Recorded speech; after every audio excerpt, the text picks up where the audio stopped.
There are certain things people buy specifically to make their home look more expensive. And the frustrating part is that some of them do the exact opposite.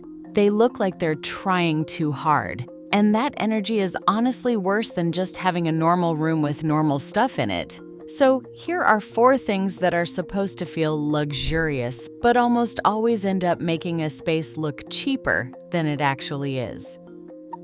The first one is oversized tufted furniture. The big, button-tufted velvet sofa that looks incredible in a showroom or on a Pinterest board. Deep diamond tufting, usually in some shade of gray or dark navy, sometimes with those little chrome nail heads along the arms. It looks expensive in photos, but in a real living room, with real lighting and real proportions, it almost never works the way people expect. The scale is usually wrong. It eats the room. The tufting collects dust, pet hair, and crumbs in every little crevice. And after about 6 months, the cushions start to sag unevenly because that style of upholstery does not hold up well to daily use. The irony is that a simpler sofa with clean lines and good fabric will look 10 times more expensive. High-end homes almost never have heavily tufted furniture. The expensive look in 2026 is quiet, clean, and well-made, not loud and overstuffed. The second one is matching furniture sets. This comes from a good place. People walk into a furniture store, see a bedroom set or a living room collection where everything matches perfectly. Same wood, same finish, same hardware, and think that's the put-together look. But matching sets are actually one of the fastest ways to make a room look like a catalog showroom instead of a real home. The reason expensive homes look expensive is because they feel collected over time. A vintage nightstand next to a modern bed frame, a wooden coffee table with a metal lamp, mixed textures, mixed finishes, mixed eras. That's what gives a room character.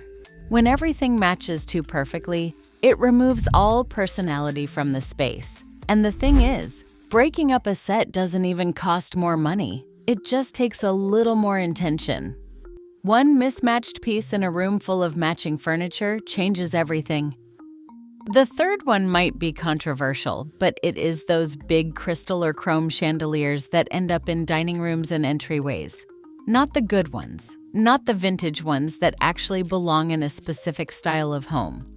The ones that come in a flat pack box from an online retailer take 4 hours to assemble and have about 60 small plastic crystals hanging from thin metal arms. These are everywhere because they feel like an obvious luxury upgrade. Chandelier equals fancy, right?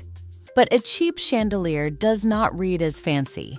It reads as someone trying to create a feeling that the rest of the room does not support.